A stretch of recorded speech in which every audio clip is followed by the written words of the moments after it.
All right. Here today with Faith C. Echo. Thank you for calling in today. Thank you so much for having me. Yeah. And you are a writer, and you recently wrote a book that is called Rising from Ashes or Rising from the Ashes. Just Rising from Ashes, yeah? Rising from Ashes, a Okay. And testament it, of strength and survival after narcissistic abuse. okay. And that's available on Amazon, is where I saw it available, but I imagine it's in other places as well. Are you going to do a Amazon like authors page, or what's your Yeah, plans with that? yep. I'm in the process of doing all that. My book promo sites, all of that will be out January 8th. Okay. Well, then, how did you plan out and conceptualize your book?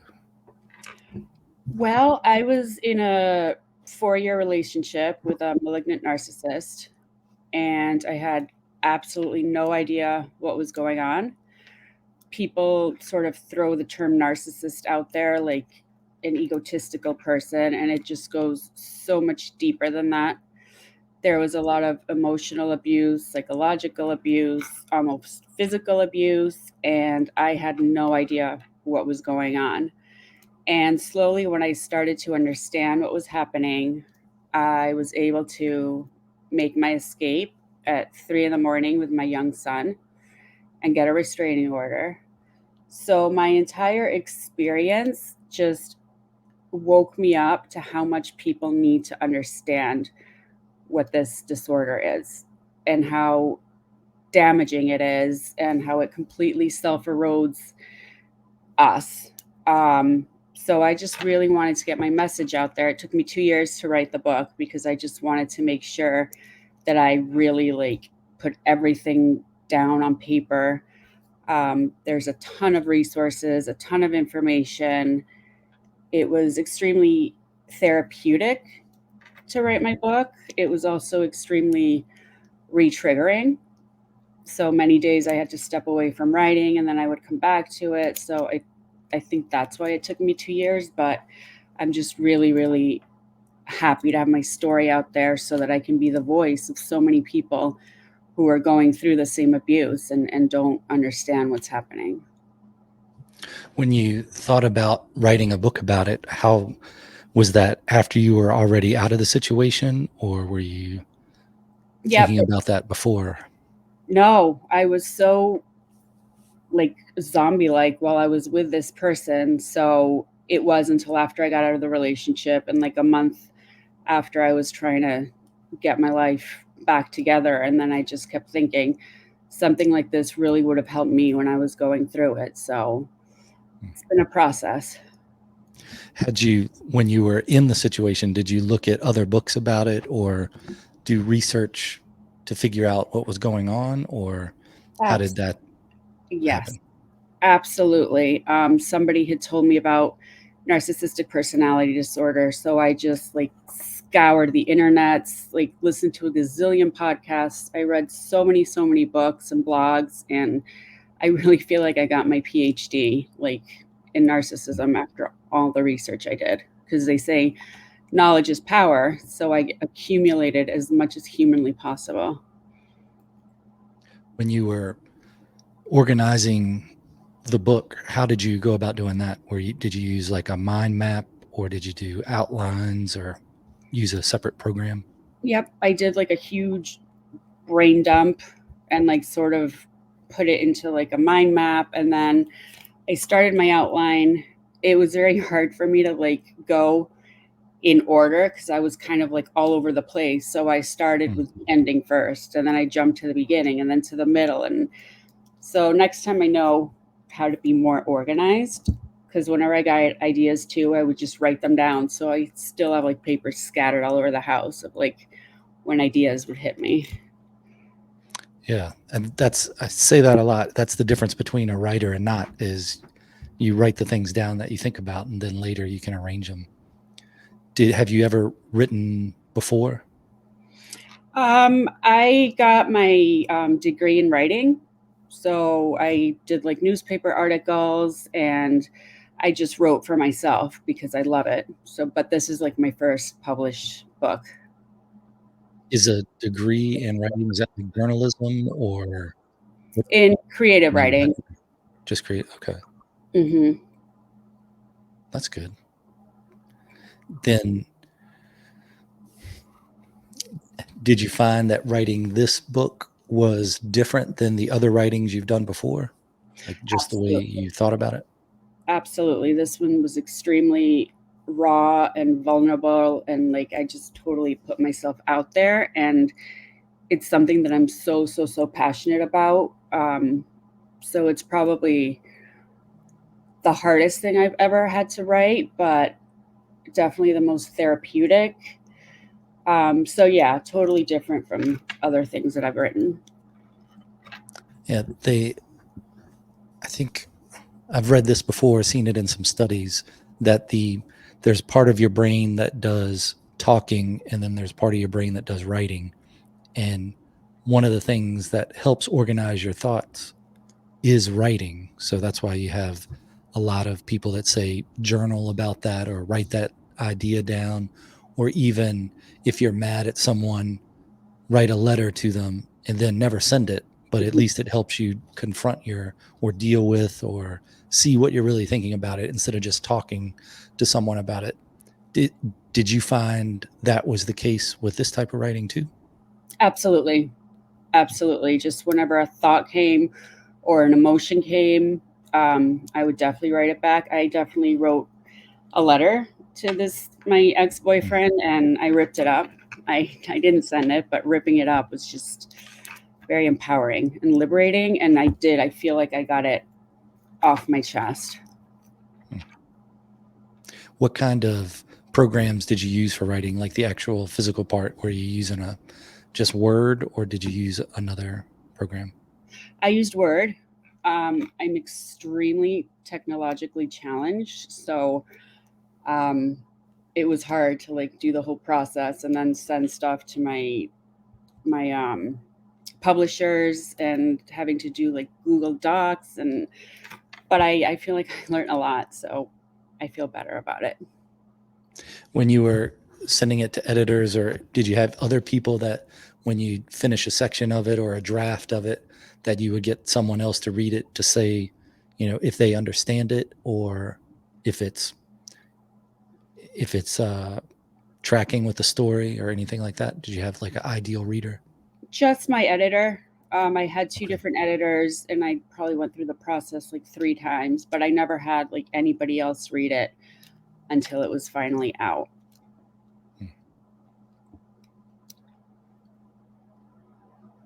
And your publishing process, is it self-published or did you go through a publishing house?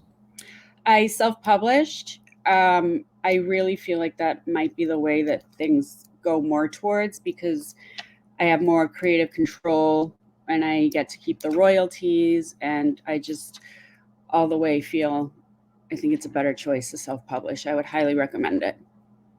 Did you go through a self-publishing house or did you use Amazon or a place like that? I did self-publishing school. So it's selfpublishing.com, and they have just been amazing. Like weekly group coach calls and just any question I had, and they just guided me along the process and like taught me how to do it, not just did it for me. Okay. Hmm. And is that a thing you like purchase a package for and then they has what you get with that package? Yep. They have lots of different packages. So from your basic to all the way to your author's advantage plus. So there's different packages to purchase, which Okay. is really good because you can obviously pick and choose what kind of service you'll need, what help you'll need with.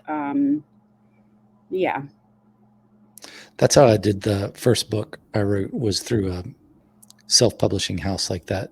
And they get your ISBN number and then I can't remember if they did the Library of Congress number as well, but you have to turn in a copy of your book to the Library of Congress to get that going. But have you do you have plans for writing either another book like this or any other types of writing in the future? I am actually currently writing a children's book. It's about mindfulness. So I think maybe it is still kind of on the mental health um, path, but obviously it's nowhere as traumatic as my rising from ashes. So I'm looking forward to that. I think it's going to be a lot easier, a lot more light and fluffy. And like I said, I love writing, I love kids. So I think it's going to be a great book. Is that going to be illustrated as well? Yes. Okay. Yes, I With have. I'm sorry, I have somebody to do that. There's no way I could do it. you could probably use some sort of AI generator and give it some cues and some There raw you material to work with, and then maybe it could put something out that you liked. Yeah, I never thought of that. I'll check it out. That's an interesting way to do storyboards as well, for whether you're writing a script or just a book, and then doing it for yourself. Like, put your whole book in there. You might have to do other cues and then just try to generate a couple, like a picture to sum up a chapter or a scene or something like that. It's interesting what it comes out with. Sometimes it's right on, and then sometimes you're left wondering what you did wrong when you put in the information. But Uh, it's an interesting tool to be able to use. Even if you hire someone else to do your artwork, then you can still give them those ideas and go, this is what I was thinking about. But yeah, before that, I would just use stick figures, and then, or you just explain to them what's up, and hopefully they come out with something better than that. yeah. Hopefully. When you were writing this book and putting it together, and you had all the different, like the beginning and the end all mixed around, how did you go about organizing those things to be able to get it into the final format that you had? Oh man, there was a lot of reading and rewriting, and then reading and rewriting, and then finally, um, after I had like kind of put stuff all over the place, I would look back at my outline and just see if it fit into the sequence that I wanted it to, if it made sense, if I should take some of it out, if I should put something from this page into another page. Like, it was definitely a process, but like I said, it's a learning curve, so I know how to be more organized um, for the next book. Do you think you drew on any experience writing articles when you were writing the book? I Or think so. I think the more you write, the better you get, um, even if it's just for you and nobody else reads it. So yeah, I think that truly helped. And my mother's a writer, so I grew up around watching her write and do articles, and so it was very inspiring. And it's just something that I truly, truly love doing. What's your writing setup like? Like, where do you write the most? I'm in my sunroom right now, and it's actually interesting because I have an office that I started writing in, and I just had like writer's block. Like, just my brain would stop and I'd sit and stare at the computer. And then one day I decided to change rooms, and I swear that made like all the difference. Um, and I have like a weird ritual where I have to light a sage candle every time before I start writing. It's not like OCD, it's just kind of like sets the tone for me to get inspired and just start writing. Yeah, I understand that. The the part of memory that's tied to smell is something else. So that makes sense that that would help you focus on the task at hand, especially when you always, if you always do it, then it's like telling that creative part of you, okay, it's time to get ready, and this is what we're doing now. When Exactly. you when you wrote, what was the, did you have like a goal of how long you would write each time, or a word count you were going for each time? You know what I didn't? I would just sit, and some days I'd be there for like 10 minutes. And literally, some days, I'm not even joking, like 7 hours would pass. And I'd be like, oh my gosh, I've been writing this entire time. So, no, I wasn't that discipline to have like certain hours or like word counts, but I just kind of winged it. Yeah. I think if you set that pattern up, I mean, discipline is one thing, but if you're there and you have that goal of what you're trying to accomplish, when you started writing it, did you think you were writing a book, or when did you have the idea of this is going to be something that I'm going to put together, organize, and publish? The first page was kind of just inspirational. Like, I don't even know what made me sit down and write it. And then I was like, you know what? I'm going to turn this into a book, into a memoir to share my story. So then once I had that idea, like that just was in the forefront of my mind, and I just kept after that goal, and I accomplished it, which, as you know, is a great feeling to stick with it, do the grueling process, and then have it published. It's just really a really amazing feeling. Yeah, I've always found with writing that when you hear a lot of those quotes of "you're never done, you just get sick of it," and I agree with that to a point. There are times when I've written stuff and I go, "Okay, this is definitely how it ends. I don't know if I've finished everything that's in the middle yet," but you you do. There's a certain part where you're rereading it and rereading it and rereading it so many times that a book you write, you've probably read 12 to 20 times at least. Mm-hmm. And each time you change one or two little things, and then you're like, well, I got to write it. I got to read it over again to make sure there's no other things I want to change. Or if you change something big, how much does that ripple through the rest of it? Exactly. Okay. So that you found that the same. Oh, I was like, I could do this for years and years, like trying to rewrite and then go back. And then I'm like, no, but wait, I should maybe change that or add that. And I think you're right. Like, you never truly know when you're done, but I think done is better than perfect. So, Yeah. but I totally Yeah. get. I can see how a book like this one you've written, maybe you come back in a while and you do a second edition, or something changes, or you learn more about the field, or there's some breakthrough in the field. I see that more, especially with medical things. Mm-hmm. This, I guess you could call it a medical issue as well, but Mm-hmm. that you'd come back and go, okay, you have some things you clarify or things you add to the story. But there's other books or other types of writing, like if you're just doing fiction, that I think once the story is locked in, that's it. And you have a finite amount of time to go back if you're reading it later and you see some spelling errors or word errors or something, that you go back and fix, especially these days when you can do it online pretty easy and Mm-hmm. or print on demand, so you don't have a lot of them. So you go ahead and correct those, but at a certain time, it just becomes a thing that's out there in the world, like ET. You don't go back and redo it and take the guns out of the FBI agent hands and replace them with flashlights and things.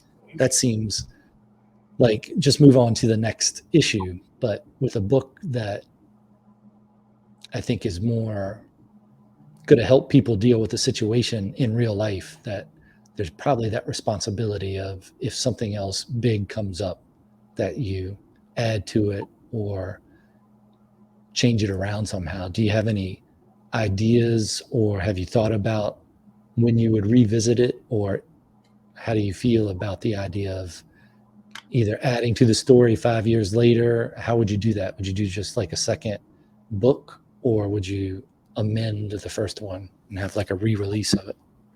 I would probably amend the first one and have a re-release. Update things like you said, and I'm sure more information will become more prevalent since this illness is becoming more and more well known.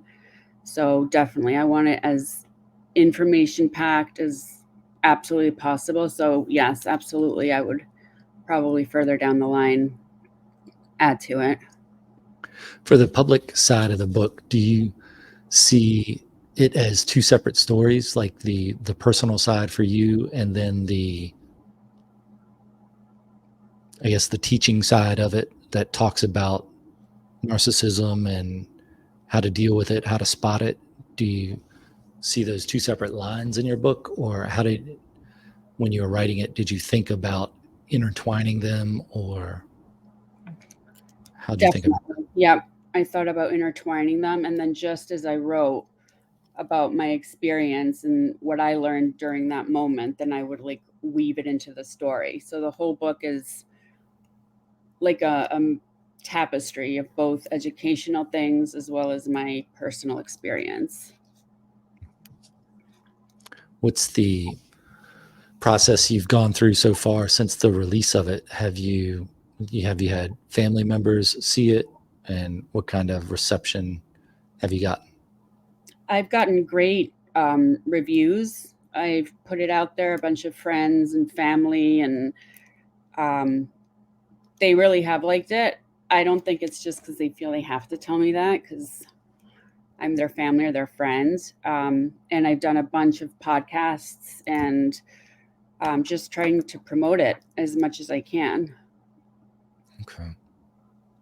And then you're working on the Amazon authors page. Do you have a website that you're going to have for your writing, or where Yep, people can read more about it? I do. Is that up yet? It is not. I have Okay. the domain name and everything, but all my social media, Amazon ads, all of that will be out January 8th, which is January. very Yeah. exciting. Okay. What would you have done if you had to write the book again, or in writing another book, whether it's fiction or a book like this that's more of an educational, or it has the educational edge to it? What would you do differently, or if you would do anything differently, how would you approach it? In the process of writing, Right. I would definitely be specific with my outline. And whenever I had ideas, instead of just like writing them like scattered everywhere, like some are in my notes in my phone, like I would have a specific notebook, write everything in there, and just really try to follow my outline as best I could in order. However, I've heard of many authors too who are like pantsers are called, like they just fly by the seat of their pants, and that's how they write too. There's no like right or wrong way. But I think me personally, since my brain already is like scattered all the time, it would be more beneficial to definitely be more organized. They have those programs where you can have like the character development, and it breaks it all out into different things. And if you like to plan, those seem pretty good. I always found them as I spent more time organizing the story than writing it. So I just use Word when I write usually, unless I'm writing with someone else, and then I'll use a program where we can see what each other's writing, like Dabble, or Google Docs are okay, but I think I like Dabble a little better, at least the last time I used it. I'm not sure how much it's changed, but I often get overwhelmed with taking notes. And usually it's just on the phone.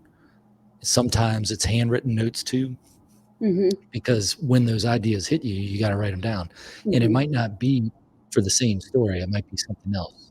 You might have a children's book idea when you're thinking about this other thing. So you have to separate them. And then eventually you have to go back and sort them out.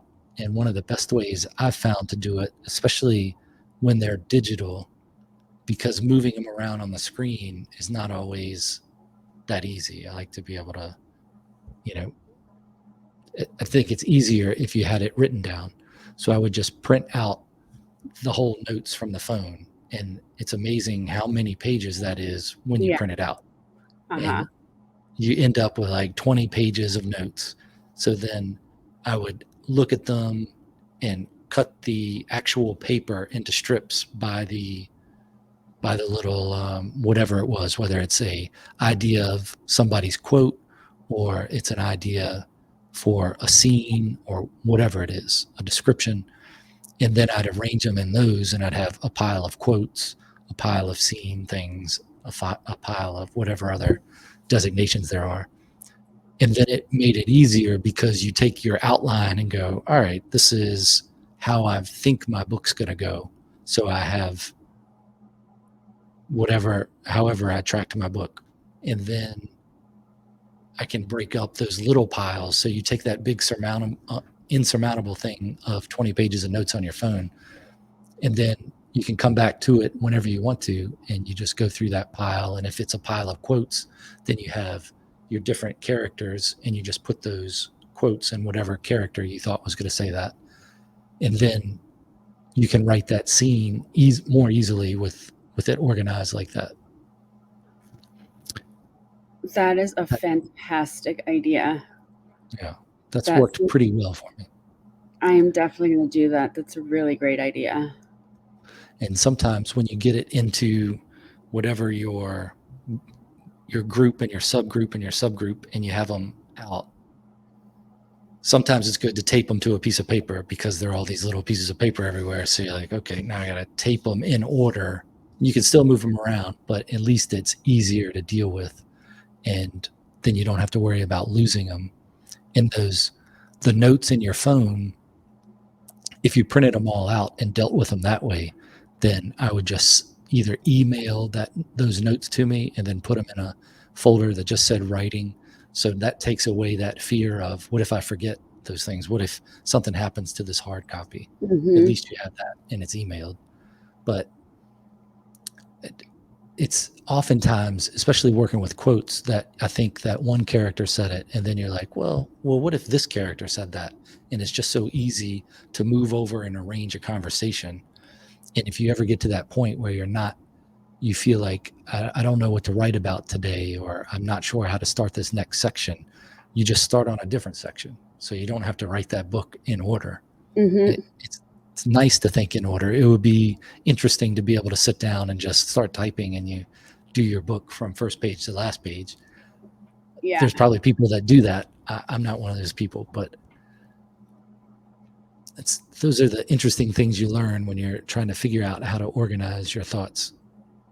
Yeah, because you have to write when the inspiration hits. Like if you try to force it and try to write from beginning to end, I don't think it's as what's the word I'm looking for?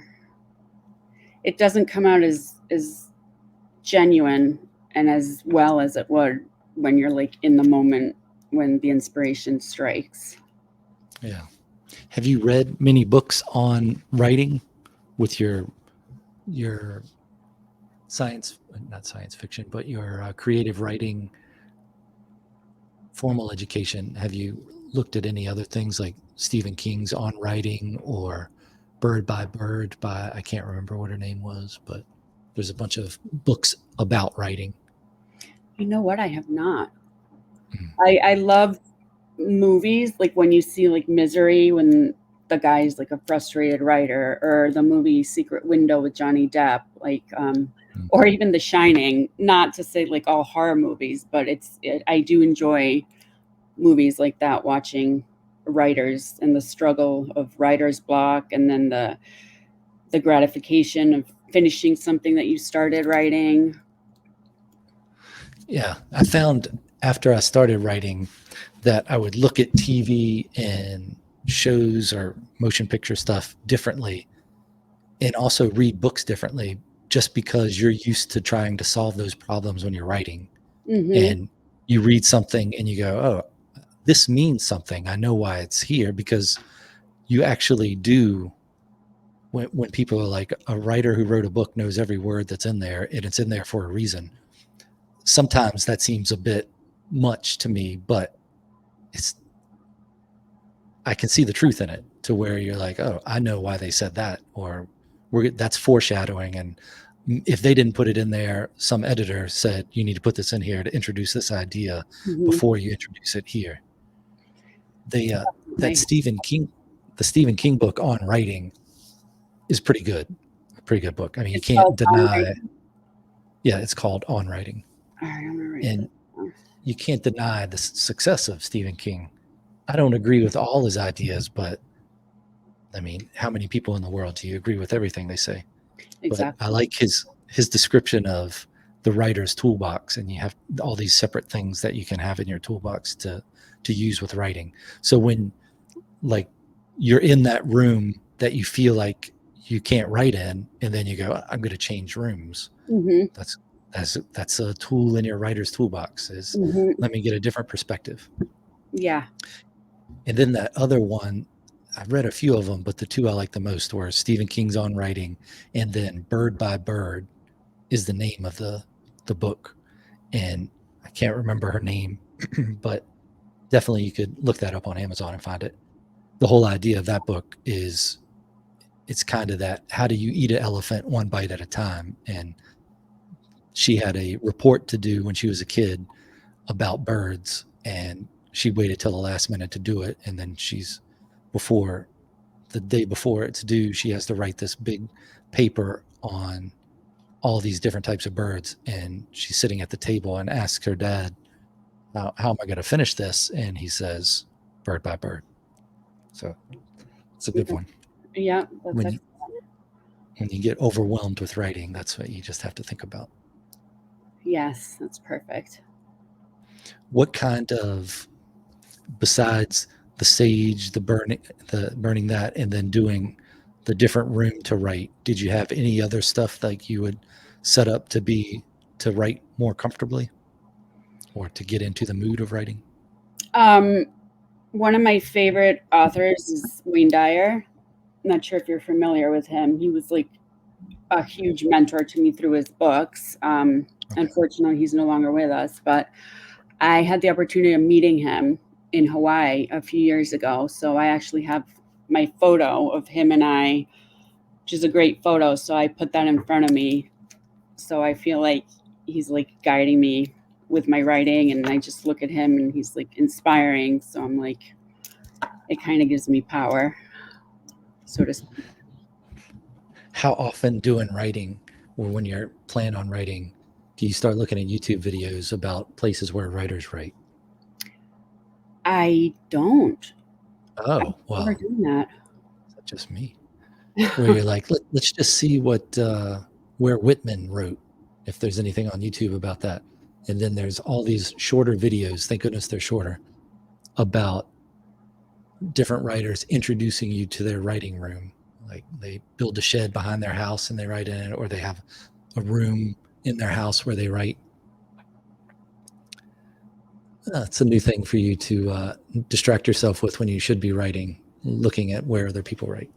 There, actually, once I was on a Zoom meeting, and there was a author, and I don't remember his name, but he has this little like cannonball statue, and whenever he wrote, he'd place it on his desk to like be facing him because he felt like that like shot inspiration to him. Hmm, So, but he okay. had like legit rituals that he would have to do. I wish I could remember his name, but I'll have to check those out. I would be fascinated to see where other writers write, and see what sort of rituals they have. Or Yeah, try to find the short videos. That way you're not there for 5 hours looking at stuff. I mean, you're going to be there for 5 hours looking at short videos, but yeah, at least you'll have a wider array of things to think about. It's easy to get distracted when you're supposed to be writing. it's extremely easy to get distracted.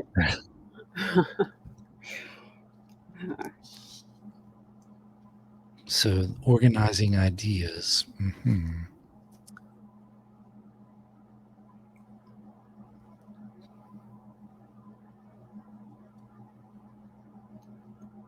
What kind, did you have any other writers that you had talked to before you wrote this book? Even maybe before you even thought about writing the book, back when you were doing the, I guess, journalism or article writing? Were you, did you hang around other writers or go to writing groups? In my writing classes in college, we would all collaborate and like sit sort of in circles, and we would share things that we wrote. One time there was this author who came to talk to us, and I was just so in awe that she actually had published a book. And I was like, wow, that would be a dream come true. And here, so many years later, I accomplished that. But I would love to meet with like published authors now that I'm on the other side of it. I think it would be very interesting to have conversations with them now that I've been through the process. There's meetup.com does I mean, you can find a bunch of different types of things to meet up with people about, but they have writing groups. That's where I found the ones I've gone through. And I always liked them because you got the fresh perspective of different types of things that you wouldn't normally write. It's at its worst, it turns into people just reading what they wrote and not wanting to listen to what anybody else says. You're just an audience, basically, versus I always preferred the maybe you listen to a little bit of what they write or you read it on your own, and then it's just the socializing with other writers. I think that I like the most about it, just the conversation and the general weirdness, I guess, of people that write, or at Mm-hmm. least a like-mindedness where you can explain, whatever idiosyncrasies of writing are, and then somebody's going to get it. It's have you written besides the reporting type stuff or articles, and then this book, and then working on the children's book? Do you have any other type of writing you do, whether it's poetry or songwriting or anything else? I do poetry. I've done poetry since I was a child. I love that. I've never published it. I don't think that I've shared it with anybody. I mean, in high school, I was on the newspaper um, committee. What would you call it? And I would put some of my poetry in there. Um, but yeah, I've got notebooks and notebooks and notebooks. Because poetry, for some reason, I prefer to write like with a pen and paper versus like my book was all on my laptop. Yeah, or have you still been writing poetry the whole time then, even now? I haven't since I've been writing this book. I feel like my mind was just fried. However, um, like you said, sometimes when ideas pop into your head, it doesn't have to be the same book. So, like, I would be writing this Rising from Ashes, and all of a sudden something would hit for my children's book. So then I would start jotting down stuff for my children's book. It's funny how the mind works. Yeah, especially if you one of the great parts of writing I found is when you have a conversation between two characters, and this was probably in one of those writing books where they said if you don't know what to write, then just put two characters in a room and write it. It doesn't have to do with your story that you're working on. It could be something else. I mean, it'd be nice if it was able to be used in your story, but Mhm. like you could take two famous people or two people from history or two people and you just put them together and let them have a conversation, whether it's stream of consciousness or you're assigning dialogue tags and practicing writing a scene. Yeah, Then I always like that part of writing where the unexpected stuff happens. And maybe if you plan things out so much, because I probably plan a little and then the rest of it is the story revealing itself as you go. But I think that might be more of a fiction angle than when you're writing about real things, that it can just take on a mind of its own. And you're like, wow, I didn't expect that to happen in that scene. And it may cause you to change your whole outline for your book or the whole thought of your story. But have you had that happen in writing where it seems like it's writing itself? absolutely. Absolutely. With this book, there was definitely, like, when I started the book, I didn't even realize I was writing a book, and just things just started coming. And like I said, I didn't really follow the outline because it would take me somewhere else, my writing and where the story was going. And things weren't like thought out, they just sort of came to me. Do you think Or where do you think the ideas come from then?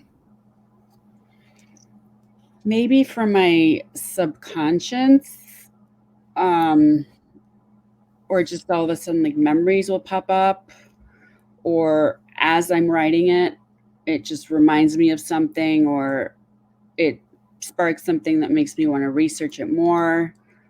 I think it's pretty much a mix of things. How about with poetry versus other type of writing? Do you think it's that is from a different place? That I think has been based on memories. A lot of my poetry are memories from, like, my childhood or past relationships. I feel like when I'm going through things, I don't write the poetry right then and there. So my poetry is all about my personal experiences, not like scenes of nature or like the seasons, or if that makes sense. Yeah.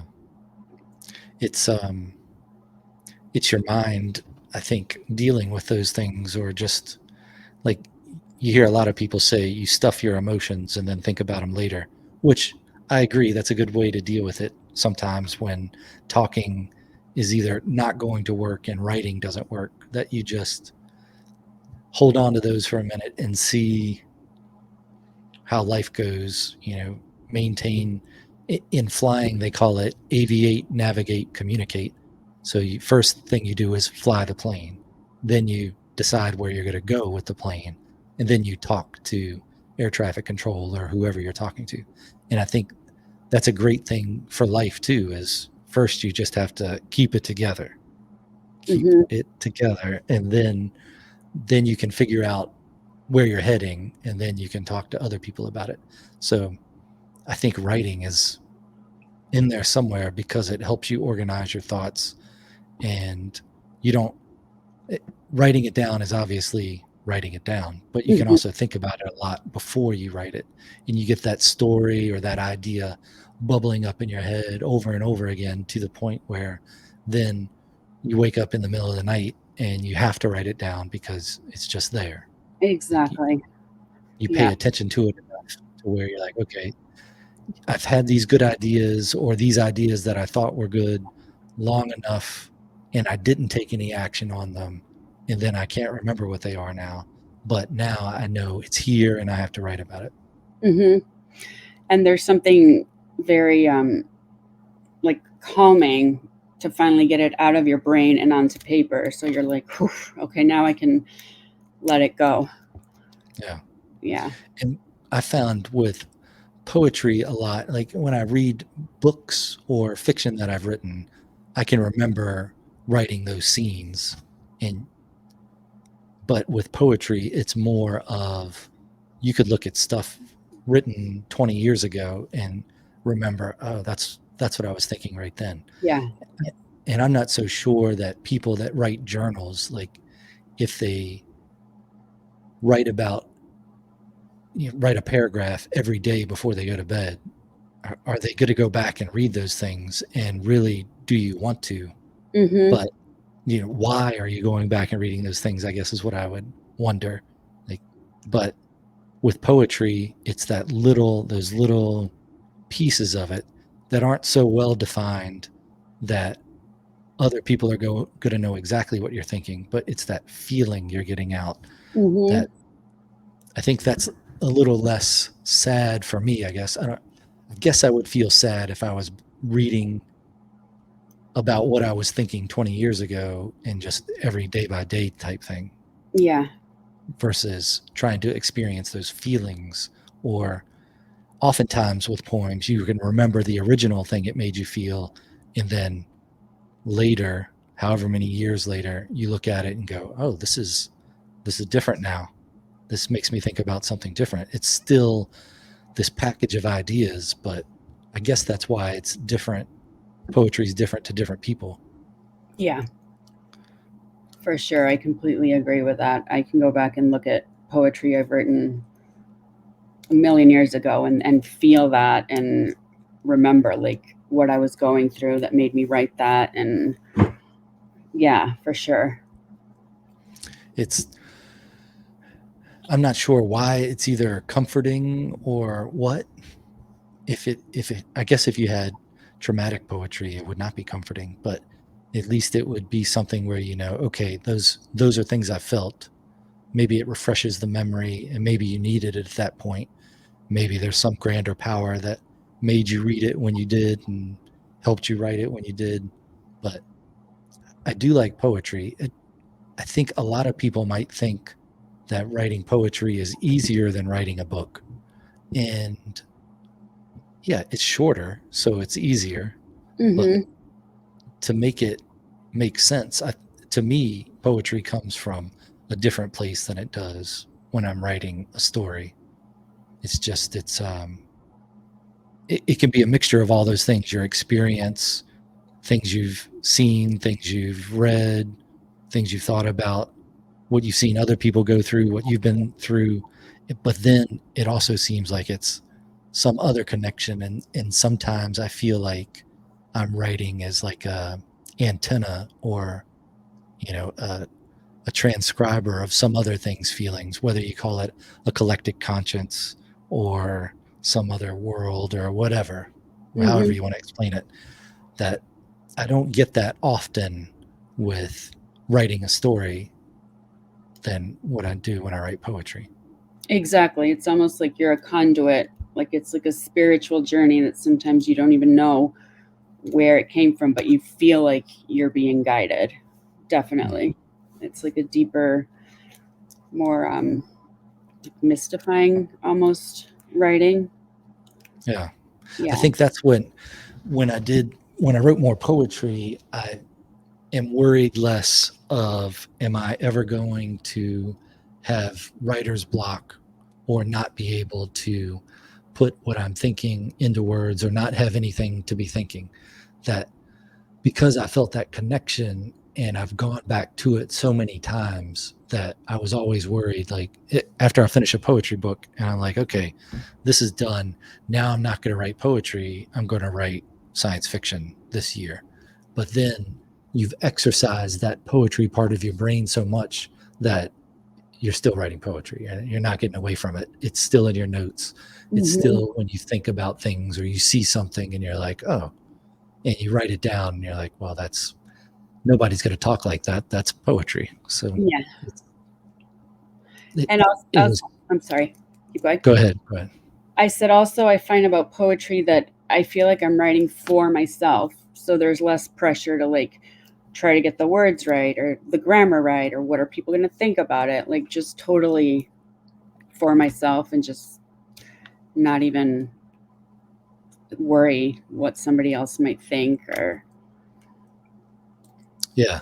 It's when I put together poetry books, I try to do 100 poems in a book and you write so many more than that, or you're going back to things you've written in the past and you're like, well, I'm glad I revisited that, or either I wish I didn't, but I did. But so that's not going to be a thing I put out there for other people to read. So mm-hmm. that's going to just be over here.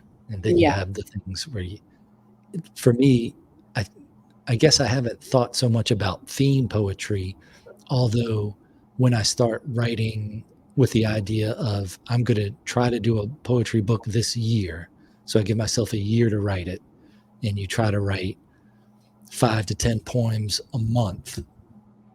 Really, you end up writing more than that, but you try to write 5 to 10 that you're willing to show to someone else. That Mm-hmm. you get those things collected, and I can't recall where I was going with this thought, but the idea of putting those books together,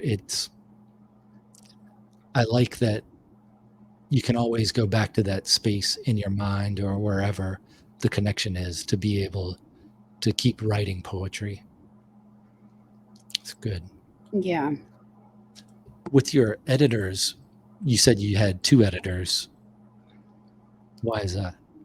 Because with the first one, I mean, she was super, super patient because I would like give myself a deadline and then like it would come and I'd be like, I'm sorry, like one more week. And she was very patient. I got frustrated because after she would send me back a revised manuscript, I would see some things that she didn't catch.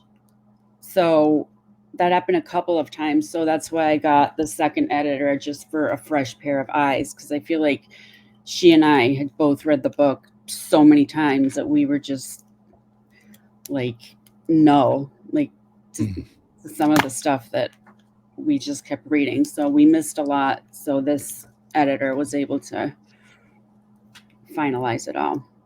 I've noticed a lot more when I look at the pages of books that talk about the publishing, that there seems to be, in more recent books, more second editors.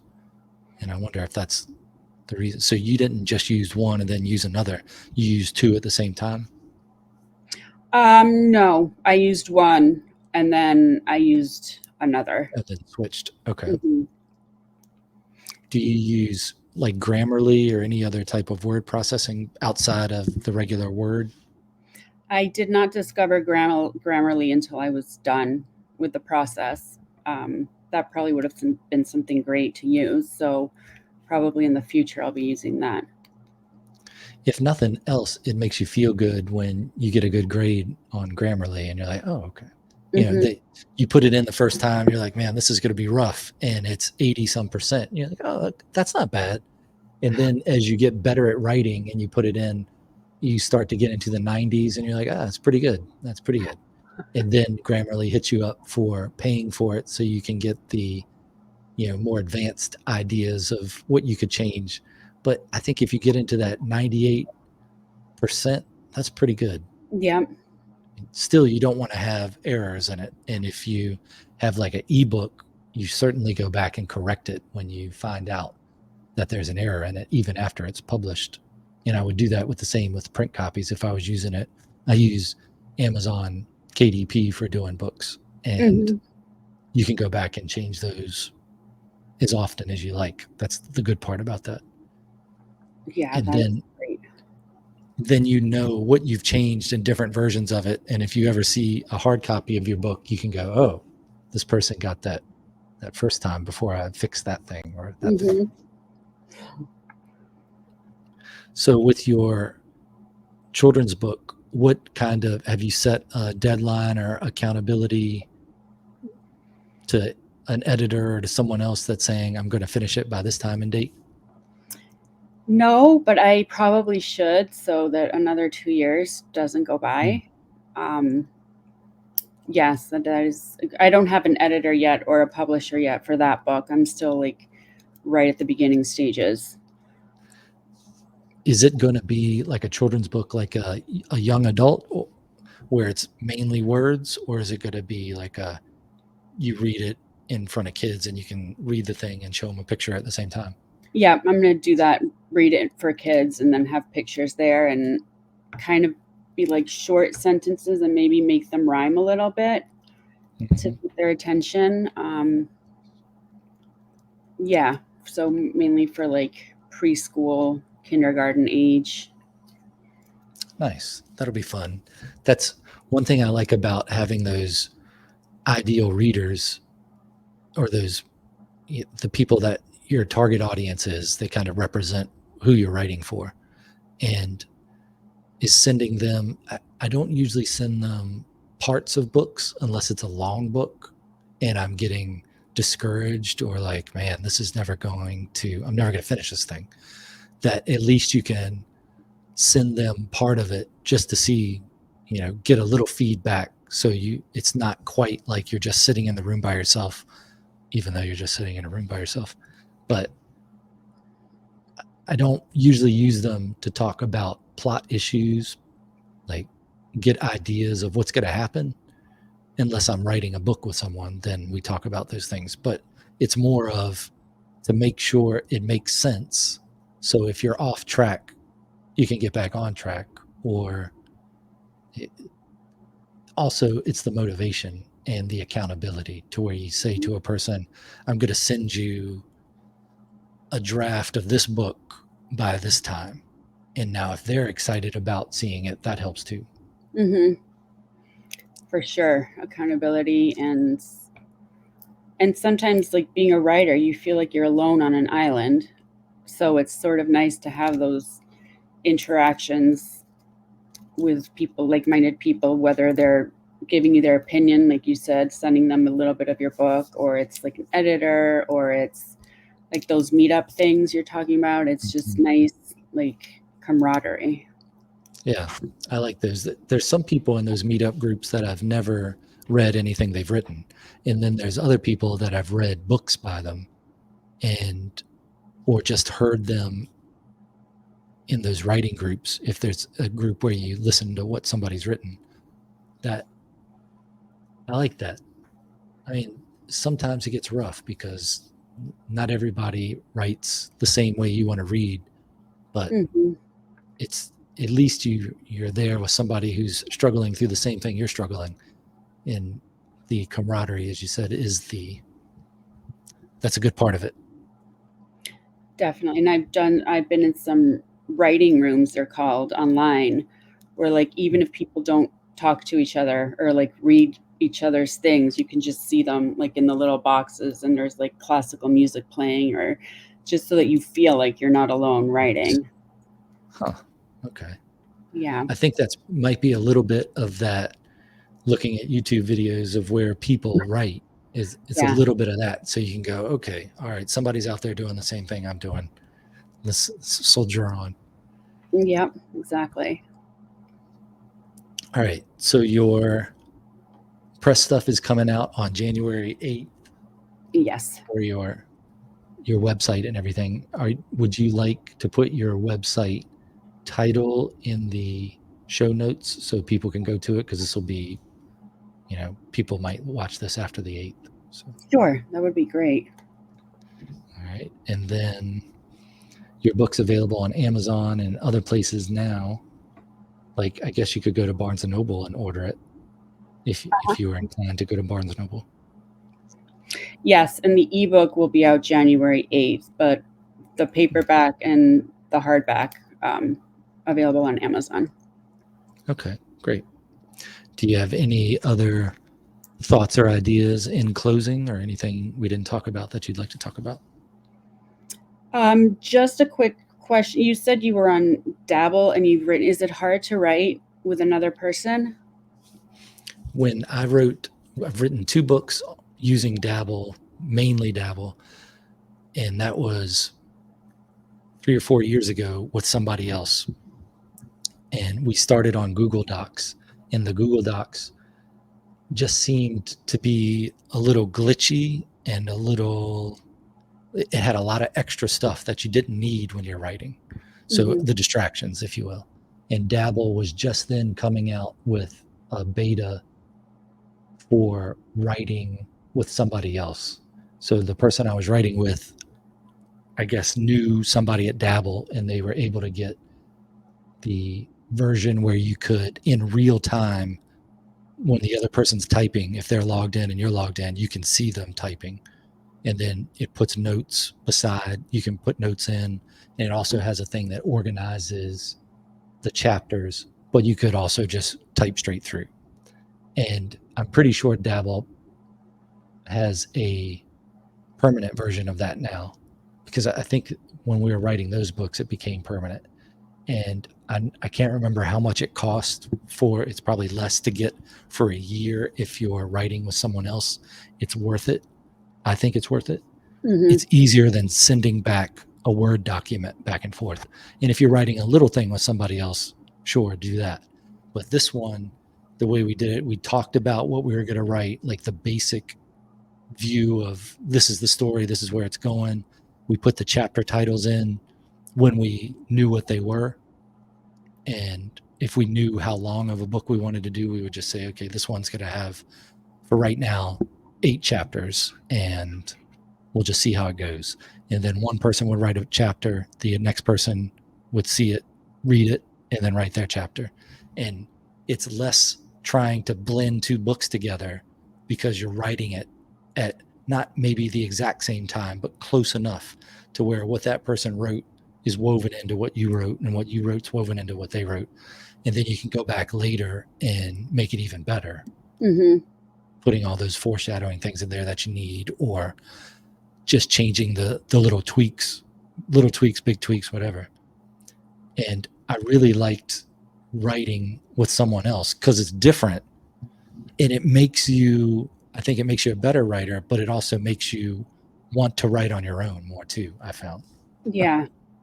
That might not be, I mean, that's not a dig toward the person you're writing with, because it's fun to write a story with someone else, but you have to let go that control of it and just say, basically, here's the story. Let's see how it comes out with minimal planning. And then if the other person is like, I don't think it happened like that, then you go, okay, you write what you think it happened like, and let's see. Maybe Yeah. we can mix them together. Maybe we take this one out and replace it with that one, or maybe it makes us think about something totally different. So Yeah. the collaborative writing, I think it's worth trying, and I would do it again for sure. And I would probably use Dabble again if I did it, but it's worth looking at. You could probably get on to Dabble and use it. Um, use it. There's probably a free version you can use just to see if you like it. But with any program, you got to learn how to use it. Mhm. And I just found Dabble was easier than Google at the time. It may be different now, but 3 or 4 years ago, that's how I felt. Yeah. Are you looking at doing collaborative writing, or how are you? No, I was just curious about how you did it and what the process and the whole control thing, like how you said, I don't think it happened like that. I do. Like that must be challenging. Yeah, it's easier if it's not a story you came up with on your own, or if you're writing with someone who came up with the premise for the story. I would just let them tell me what they think the story is. So that, I mean, that's what you do when you're writing anyway. You're just storytelling. So I would listen to what they said, and then I go, okay. And then as you go on through it, it does take trust in the other person. And if they're Mhm. not going to let it go, then you're like, oh, okay, this is a collaboration that is like, it's not 50-50. It's a 80-20. It's a whatever. Yeah. I would let them, steer it. But yeah, it's worth doing. It definitely, I think, made me a better writer, a more conscious writer, and definitely makes you want to write on your own after you do it for a while. Yeah. Yeah. Or, yeah, a children's book would probably be interesting to write collaboratively, Yes. whether Yeah. you're writing with a kid or with an adult. It's like you could use your kid as an ideal reader on that, and just do a couple pages and say, what do you think about this? Yeah, Because exactly. sometimes you say things that kids like to say. Like if you put bamboo in your book, that's fun for a kid to say. So you're like, oh, and a Yeah, lot my of, my son's 5, so that would be perfect. and then just what would they be interested in? Do they want like a workbook type of thing, or have a page you could color yourself? I don't know if you want to start that, but maybe you do. Or maybe on your website you have pictures they can download and color, or something that's a little more interactive. So, Yeah. the business side of that is you hook them when they're young, and now they're going to read your stuff forever. But the altruistic side is you just want them to have a good time. Mhm. That's a great idea. What's your, if you're willing to share it, what's your premise for your children's book, or what's the title anyway? Mindful Maggie May. So she's a pug, and I'm sorry. I like pugs. Um, and she wakes up in the morning, and it's kind of like Groundhog Day every day, and she's like lost excitement. So she starts to just be really mindful and present in the moment and noticing things. And that's as far as I've gotten. Okay, that's exciting. Do you have a pug, or you have a history with pugs? I had 2 pugs. They were both Hmm. 16 when they passed away. And now I have a French bulldog. I had a boxer, so I just kind of love those smushed noses. But Yeah. yeah, my love affair started with pugs. And her name was Maggie. Nice. We had 2 pugs. Max and Malenko, and they were from the same litter. And one of them lived to about 12 and then had a neurological spinal thing Oh, that messed him up. And then Max lived until almost 16. And that's a long time, especially if you had two pugs that were 16. That's a yeah, long time for a pug to live. it So is. It it's, is. man, I love those guys. Those are like my kids, but Yeah. it's They would snore like 80-year-old men in my bed at night, and I loved it. It was like mhm, soothing for me to sleep to. yeah, the brachiocephalic dogs. I was working on a children's book with it's the premise was a detective type dog, so kind of modeled in the idea of Sherlock Holmes. Hmm. So he wore a deerstalker hat, and he was a Saint Bernard. And I've never had a Saint Bernard, but it just seemed right for a detective dog. But Rufus Von Solves a Lot was his name, and I still have it somewhere. I need to dig it up and finish it, but it's he was, I think the first book was him looking for a video game. He was trying to solve the where a kid lost a video game. So then they hire out Rufus Vaughn Solves a Lot. And he had a sidekick, which was a Belgian Malinois. And he also helped him. But at a when I was policing, I was a canine handler and had a Belgian Malinois named Judd, which was a explosive detection canine. Oh, wow. What a great guy. And him and the pugs got along pretty well until Judd was retired. And then there was a power struggle with, like, the pugs were like, hey, look, we tolerated you when you were working every day, but now you're just laying around the house. You're laying in the yard, you're chewing sticks. You're not, you don't have any direction in your life. And as you know, the pug is in charge. Hmm. So you got to listen to what I say. And Judd was like, nah, I'm not really into listening to what you're saying. So Judd went to live with my father-in-law, and he had a bigger piece of property and a pond and all this. And I'm really glad that they got to meet and have. He ended up being, I think, 15 or 16 as well when he died. But it was what a great. I'm glad he got that point of his life because he was the working dog, and then Hmm. he was kind of retired for a year, and Yeah. then got to go live out on the farm. Oh, that's And man, perfect. dogs are cool. I always found in stories, if you were worried about the personality of a person, you could model it after somebody you knew, or somebody you made up, or somebody you thought you knew, or some famous person that you would think this is how they're going to act. But I always found that if you take an animal you knew, because you know them so well, Hmm. you can assign that personality to a character, and it really makes them come to life because it's like you're talking with your dog, but Yeah. it's a character in a book. I love the Rufus von Yeah. Solves. That's amazing.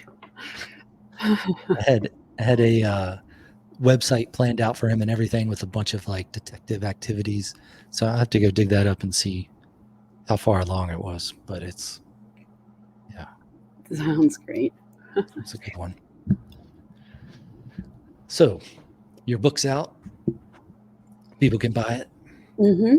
It's on Amazon. Rising from Ashes. Not a I mean, it's a serious topic, so a little different than the children's book that you're going through now, like more of a lighthearted thing, I would think, for the children's book. For That's sure. exciting that you're working on that. And your stuff is going to be out January 8th, all of your websites and everything. And we'll put the website name in the show notes as well as a link to the Amazon page so people can go to that. Perfect. Thank you. Any other thoughts before we close this out? No, this has just been fantastic. Thank you. I really enjoyed talking with a fellow author and hearing your stories, and I took a bunch of notes. So thank you on some advice, and so I appreciate that. Yeah, it's good stuff. All right. I'll talk to you on the other side of this. Okay. All right.